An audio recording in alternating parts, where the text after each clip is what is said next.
Hello students, this is Tarun Verma. Again we are here for class 10th Information Technology Chapter 1 and Session 4. इससे पहले कल session 4 मैंने आधा को explain कर दिया था एंड नाउ फर्दर एक्सप्लेनेशन के लिए बढ़ते हैं. The term is 7 C's of effective communication. मैं आपको डायग्रामेटिकली भी आपको बताया था कि यहाँ पर डायग्राम बना हुआ है और उसमें 7 C's क्लियर मेंशन है. The first 7 C's of is clear, concise, concrete, correct, coherent, complete, courteous. And now the explanation of 7 C's of effective communication is the 7 C's, also known as the 7 principles of the communication, help us to focus our thoughts and ideas for effective communication. 7 C's basically work क्या करता है कि पूरा जो communication system है उसमें जो जो चीज़ें आती हैं, क्लियरिटी हो गया, स्पीकिंग हो गया, बैरियर्स हो गया, फ्रीडम हो गया बोलने के लिए, फीडबैक भी हो गया, थॉट्स हो गए, आइडियाज़ हो गए, राइटिंग हो गई, उन सभी चीज़ों को एक साथ बाइंड करके उन पर काम करता है और ये एक बॉन्डिंग कम्युनिकेशन बनाता है between receiver and sender. These principles serve as a checklist to communicate more effectively and are applicable for both verbal as well as non-verbal communication. दोनों चीज़ों के लिए काम करेगा, वर्बल कम्युनिकेशन के लिए भी और नॉन वर्बल कम्युनिकेशन के लिए भी. During verbal face to face communication, tone and body language of the communicator also help in conveying the message. Body language में, फेस टू फेस कम्युनिकेशन में, टोन में, इन सभी चीज़ों में जो कम्युनिकेटर है उसका एक अहम रोल होता है. उन सारी चीज़ों के ऊपर 7 C's अपना काम करेगा और मैसेज को सही तरीके से कन्वे करने में हेल्प करेगा. However in written communication one need to be extra careful due to the absence of non verbal communication. Written communication में बहुत सारी चीज़ें नहीं हो पाती हैं. उसमें बॉडी लैंग्वेज नहीं आ पाता है, टोन नहीं आ पाती है, आपके जो आइडियाज़ हैं, जो व्यूज़ हैं, वो केवल रिटन एक्सप्रेशंस में जाते हैं. और रेटिंग जो वर्क है उसमें एक ही चीज़ें डिपेंड करती है, आपके लिखे हुए सेंटेंस और आपके वर्ड्स कितने स्ट्रॉन्ग हैं और कितने पावरफुल हैं और कितने इफ़ेक्टिव सेंटेंस आपने मेंशन किए हुए हैं. The information being conveyed through communication should be first 7 C's is clear. Your paragraph, your speech, your words should be clear. Constructing the message is the first step in any communication. Constructing the message को बनाना, उसको तैयार करना communication का पहला step होता है. हमें paragraph भी मिलता है तो उसका सबसे पहले हम क्या प्रिपेयर करते हैं, उसको मैसेज के तरीके से प्रिपेयर करते हैं, सारी चीज़ें उसमें चेकआउट करते हैं, मिसिंग चीज़ें ऐड करते हैं, करेक्शंस उसमें lots of correction we make them, और भी बहुत सारी चीज़ें होती हैं जो हम एक बेस्ट कम्युनिकेशन कंप्लीट करने के लिए अपनी चीज़ों को क्लियर करते हैं. It must be as transparent as possible. It must be as transparent as possible का मतलब यहाँ पर है कि सारी चीज़ें क्लियर होनी चाहिए, आपकी समझ में भी आनी चाहिए और जो रिसीवर है, जो आपके ऑडियंस बैठी हुई है, जो लिसनर है, उसकी भी अच्छे से समझ में आना चाहिए. Clarity is also about avoiding the use of complex words, sentences and confusing language. The message can be conveyed effectively if the sender has clarity in his thoughts. यहाँ एक बहुत ज़्यादा इम्पोर्टेंट पॉइंट है, मोस्ट इम्पोर्टेंट पॉइंट भी कह सकते हैं इसको. The message can be conveyed effectively कब? When the sender has clarity in his thoughts. जब तक मेरे माइंड में खुद क्लियरिटी नहीं होगी चीज़ों को लेकर के, जब तक मेरे माइंड में खुद चीज़ों को लेकर के उनके बारे में पता नहीं होगा, मैं कभी भी अपने मैसेज को क्लियर तरीके से नहीं बता सकता. The message should B easily understood by the receiver. This will happen when the purpose of communication is clear. The message should have a single goal. And not a mixture of ideas. कभी कभी ऐसा होता है बोलने वाले को ये पता नहीं होता वो क्या बोल रहा है, बहुत सारी चीज़ों को मिलाते चले जाते हैं, और जब आप मिलाते चले जाते हैं बहुत सारी चीज़ों को, वहाँ मैसेज कन्वे नहीं हो पाता, इफ़ेक्टिव नहीं हो पाता, वहाँ पर मिसअंडरस्टैंडिंग क्रिएट होने लगती है। Concise consciousness refers to explaining things in a brief yet coherent manner. आप चीज़ों को ब्रीफली एक्सप्लेन कर रहे हैं, लेकिन आपने उन्हें एक कहानी की तरह नहीं बनाया, आपने उनको बहुत जटिल बना दिया, आपने उनको कॉम्प्लेक्स बना दिया। चीज़ें कभी कभी बहुत सारी चीज़ों को बताने के लिए काफ़ी ज़्यादा वक्त चाहिए होता है, चीज़ें बड़ी भी होती हैं, लेकिन हमेशा ये ध्यान रखना चाहिए जितनी चीज़ें बड़ी होंगी इंटरेस्ट ऑडियंस का उतना ही कम होता चला जाता है time to time.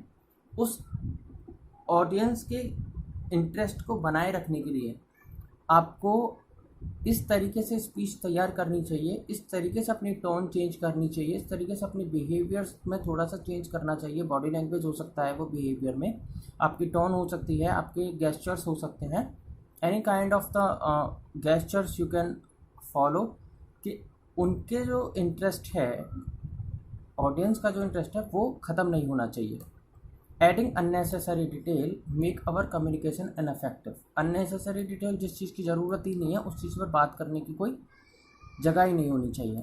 The fewer the words the more impressive and effective is the communication. थोड़े वर्ड्स भी कम्युनिकेशन को ज़्यादा इफेक्टिव और इम्प्रेसिव बना सकते हैं, बट वो वर्ड्स आपके बहुत ज़्यादा स्ट्रॉन्ग और अच्छे होने चाहिए। Avoid filters like short of like basically to make the speech impressive. कुछ वर्ड्स ऐसे होते हैं जो आपको अपनी स्पीच में यूज़ करने चाहिए, short of, like, basically. This types of the sentence can make your speech और your communication more effective and more impressive, and after that audience can also a part of the interesting audience. The message must be precise and to the point. Message सही चीज़ के लिए होना चाहिए, point two point होना चाहिए, ठीक होना चाहिए। Short and brief message should be use to mention the receiver's attention. बहुत ज़्यादा बड़ा मैसेज नहीं, छोटा मैसेज, छोटी बातें वो ऑडियंस का इंटरेस्ट भी बनाए रखती हैं और उसे अटेंटिव भी बनाए रखती हैं।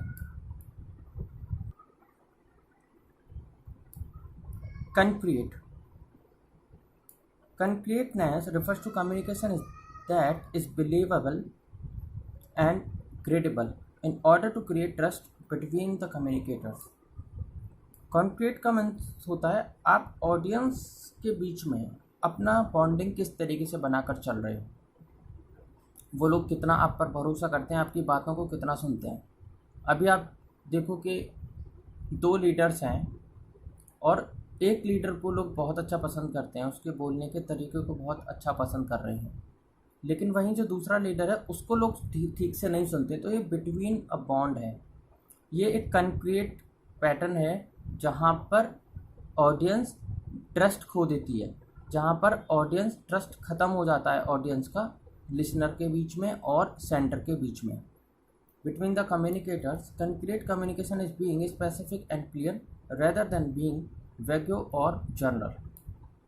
The message should be supported by facts and figures to eliminate by doubt in the receiver's mind. जब भी कोई स्पीच करने के लिए एक स्पीकर जा रहा है या एक ऑडियंस बैठी हुई है, दोनों तरफ से ये चीज़ें होनी चाहिए कि आपके माइंड में जो भी चीज़ें हैं वो फैक्ट्सफुल होनी चाहिए। आपको फैक्ट के बारे में पता होना चाहिए, सच्चाई के बारे में पता होना चाहिए। कभी भी ऐसी बातें ना बोले जो केवल हवाई बातें हों, तो वहाँ भी ऑडियंस का क्रिएट इंटरेस्ट ख़त्म हो सकता है। In case of written communication, citation और reference of the source of information must be given to increase credibility. Correct का मतलब आपको पता है एक्यूरेसी बहुत ज़्यादा इंपॉर्टेंट एलिमेंट होता है कम्युनिकेशन के बीच में।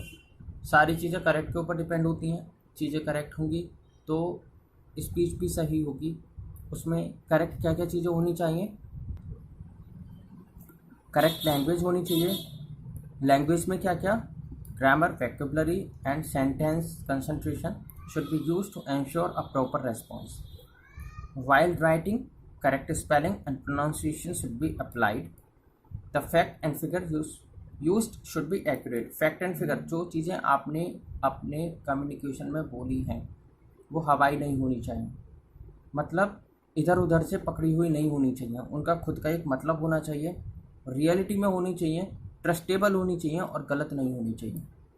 Coherent, a coherent message is logical and makes sense to the receiver. All sentences in written communication should be concentrated and be relevant to the main topic. Written communication में एक चीज़ limit है, आप अपनी बात को अगर लिमिट में लिखेंगे तो वो बहुत ज़्यादा अच्छा मैसेज माना जाएगा। अगर आपने रिटन कम्युनिकेशन को बहुत लॉन्ग कर दिया है वो बोर्ड कम्युनिकेशन माना जाता है। बोर्ड कम्युनिकेशन का मतलब है boring communication. Coherence deals with the fluency of communication. Without coherence, the receiver of the message will lose track of what you want to convey. मतलब मैंने अभी यही बताया था कि अगर मैसेज ज़्यादा बड़ा होगा, सही नहीं होगा और लॉजिकली करेक्ट नहीं होगा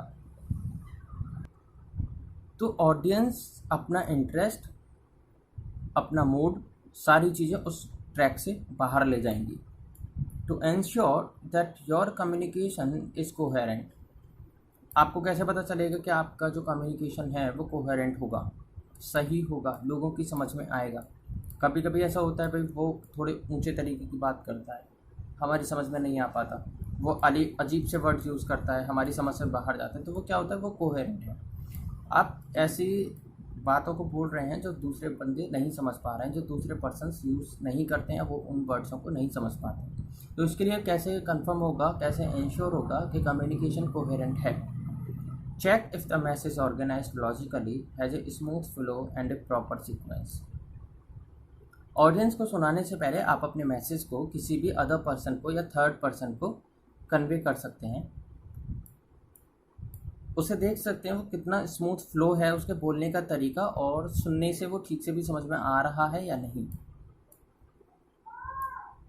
check that you have not tried to cover too many points and not divided from the main point. आपको ये भी चेक करना है कि आपने उसमें बहुत सारे पॉइंट्स तो इंक्लूड नहीं किए हैं, मैसेज सही पॉइंट पर, टॉपिक पर बोला जा रहा है या नहीं बोला जा रहा है, वो सारी चीज़ें आप पहले देख सकते हो। Now next point and the next 7 is complete. Complete means everything which you want to convey to your audience, everything which you want to say, everything which you want to understand, सारी चीज़ें इसमें आती हैं। To ensure that a message is complete, it is essential to think of the question the receiver might have when the receives the message. जब आप पूरा message बोल देते हैं, पूरी बात लोगों को समझा देते हैं, उसके बाद जो फीडबैक निकल के आता है, उसके बाद जो क्लैपिंग्स होती हैं, उसके बाद जो चीयरिंग होती है, वो बताती है कि आपने जो भी कुछ बोला है वो सब कुछ कंप्लीट हो चुका है। We must ensure that all related information is conveyed through the message. It should answer all the queries in the mind of the receiver to obtain a better response and understanding from him.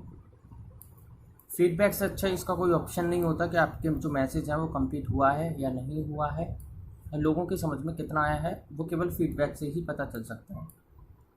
Usually informal communication की अगर हम बात करें, the sender is also required to convey. Sender को क्या करना होता है, अपने मैसेज को डिलीवर करना होता है, कन्वे करना होता है। What action need to be taken by the receiver as a result of the conversion जो बातचीत हुई हैं ऑडियंस की और सेंडर की आपस में, जो बातचीत हुई हैं, उससे जो फीडबैक मिला है, उससे जो रेस्पॉन्स मिला है रिसीवर की तरफ से, वो उन पर क्या एक्शन लेते हैं, उनको ठीक करते हैं या अपनी बात को वो दूसरे तरीके से समझाने की कोशिश करते हैं। वहाँ भी कम्युनिकेशन इफेक्टिव हो सकता है अगर हम ये चीज़ें अप्लाई करते हैं। अगर हम पॉइंट्स क्लियर करने की भी कोशिश करते हैं तो भी हमारा कम्युनिकेशन इफेक्टिव हो सकता है। Courteous, the message should convey respect for the receiver, मतलब आपका मैसेज सही तरीके से रिसीवर तक जाना चाहिए। बात को कहने के 2 तरीके होते हैं। कल हमने एक एग्जांपल देखा था, एक राजा था, उसने ड्रीम देखा और उसने अपने 2 खास लोगों से पूछा। उसी ड्रीम को एक जो पहला सलाहकार था उसने किसी और तरीके से बताया और जो दूसरा सलाहकार था उसने किसी और तरीके से बताया। तो यहाँ पर दो ही चीज़ें हो रही हैं, आपका मैसेज किस तरीके से डिलीवर हो रहा है। The feeling and view of the receiver along with his knowledge, experience and age must be considered. ये आपको पहले पता होना चाहिए कि आपकी जो ऑडियंस है वो एक्सपीरियंस है,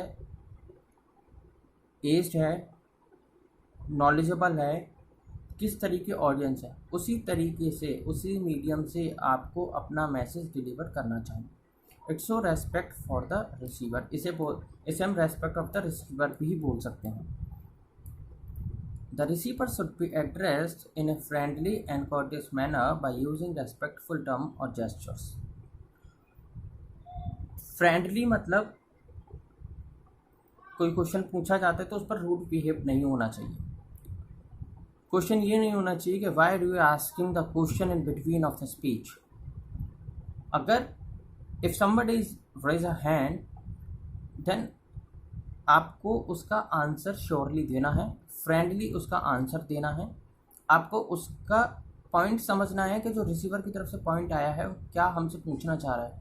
बिकॉज हाथ जब खड़े होते हैं कोई क्वेश्चन पूछने के लिए, जब मिसअंडरस्टैंडिंग होती है और कन्फ्यूजन होता है, तो आप उस समय फ्रेंडली कम्युनिकेशन बनाएं, फ्रेंडली रिप्लाई करें, सही मैनर से रेस्पेक्टफुल टर्म में अपने गेस्चर शो करें, उससे बात करें।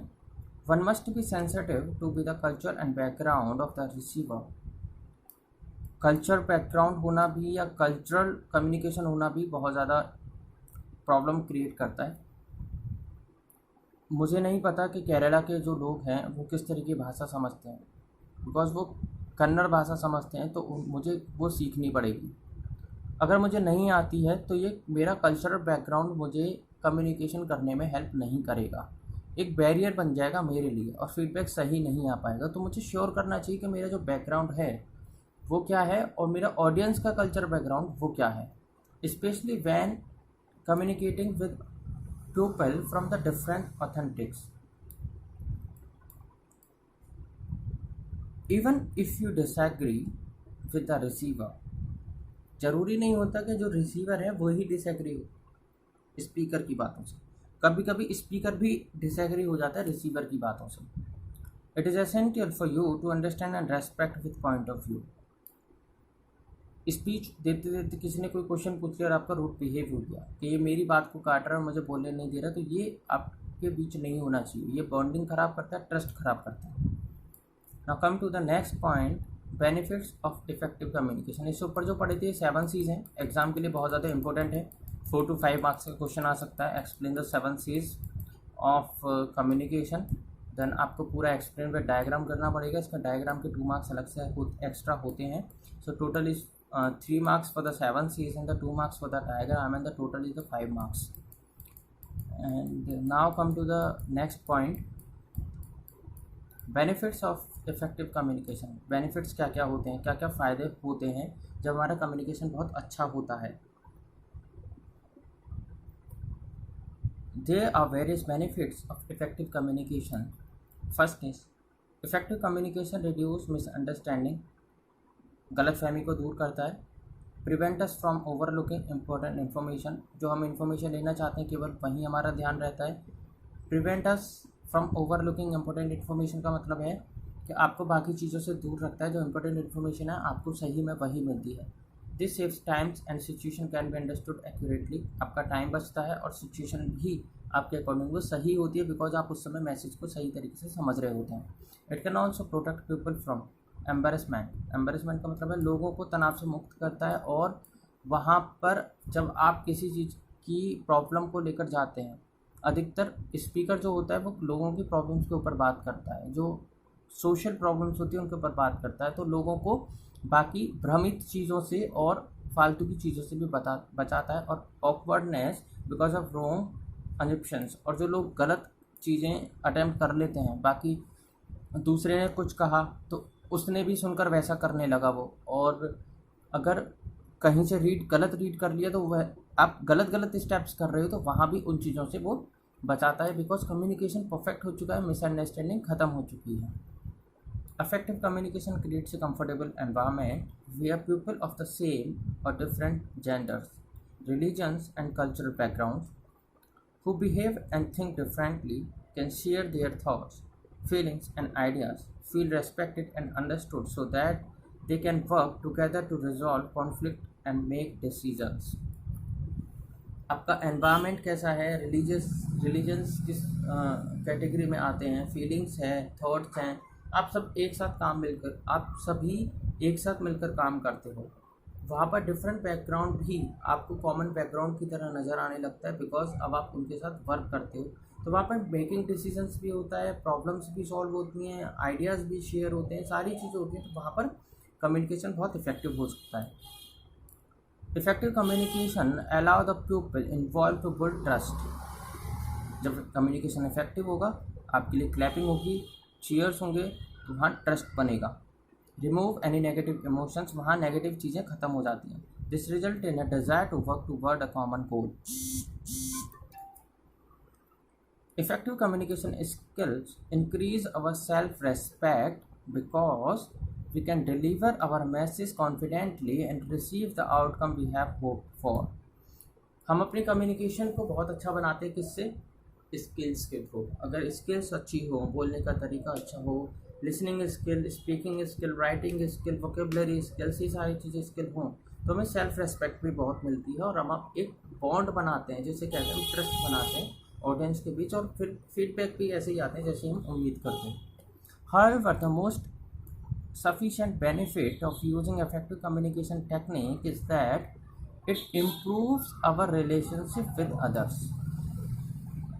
If we master these skills, they enable us to handle difficult situation easily। अगर हमें इन स्किल्स में मास्टर हो जाते हैं, अगर हम इन स्किल्स को सही से सीख जाते हैं, तो लाइफ की बहुत सारी प्रॉब्लम्स को हम सॉल्व करना सीख जाते हैं विदाउट क्रिएटिंग कॉन्फ्लिक्ट और डिक्रीजिंग द ट्रस्ट। बिना ट्रस्ट खोए, बिना ऐसी चीज़ किए जो सुटेबल नहीं है, उन चीज़ों को ना करके हम अगर इन सारी स्किल को यूज़ करें तो एक ट्रस्ट बनता है, रेस्पेक्ट मिलती है, बॉन्ड अच्छा बनता है, रिलेशन अच्छे होते हैं। Thus the primary purpose of any communication is to express one's view in front of other people. मतलब कोई एक अच्छा कम्युनिकेटर है, कोई एक अच्छा लीडर है, कोई अच्छा ऑर्गेनाइज़र है, कोई एक अच्छे कंपनी का मालिक है, अगर आप उसके व्यूज़ को पब्लिक के बीच में रखेंगे तो लोगों को उस चीज़ से बहुत फ़र्क पड़ता है, उस चीज़ से इंटरेस्ट बनता है लोगों का आपकी ऑडियंस को सुनने में। एट द सेम टाइम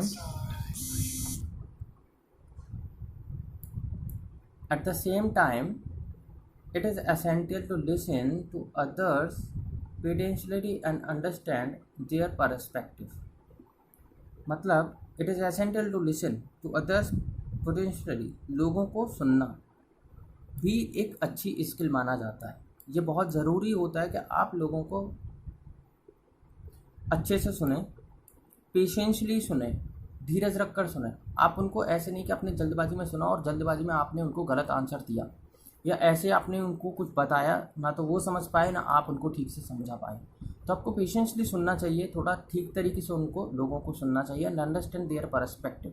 और जो वो बात कहना चाहते हैं उस बात को भी बहुत अच्छे से आपको सुनना भी है, समझना भी है और रेस्पॉन्स भी देना है और फीडबैक भी लेना है। Such as common communication enable its participant to reach a conclusion and consequently perhaps them on the path of mutual growth and success।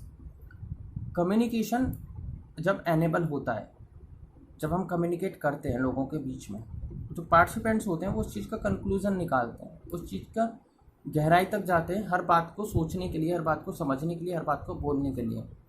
और यही हमारी ग्रोथ और सक्सेस का मेन पॉइंट होता है कि हम अपनी बात को कितने ठीक तरीके से, कितनी गहराई से, कितने इमोशन होकर, कितने हर बात को तह तक समझकर उस बात को बोलते हैं। Now here is a recap and इसको थोड़ा जल्दी पढ़ेंगे हम। इंग्लिश ही एक्सप्लेनेशन होगा इसमें, हिंदी एक्सप्लेनेशन नहीं करेंगे। So come to the recap and now effective communication impulse that the transmitted content has been received and understood by the receiver in a manner that was intended by the sender. Means the communication impulse that are transmitted when applied when the communicator is trying to convey the message to the audience has been received and understood by the receiver in a manner that it was intended by the sender. Effective communication also means that what you want to say, what you say and what the receiver interprets its consistent. मतलब the receiver should be able to understand properly what the speaker is want to say, and the speaker should be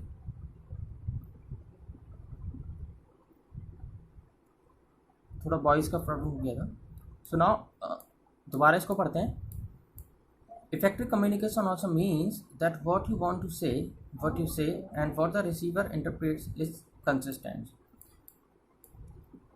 The receiver should be enable what the speaker want to say, or the speaker should be clear what the audience want to listen. Both of them should be have a bond, or they should want to know what the other part is want to say. Establishing trust and understanding, changing behavior, and acquiring information are the goals of effective communication.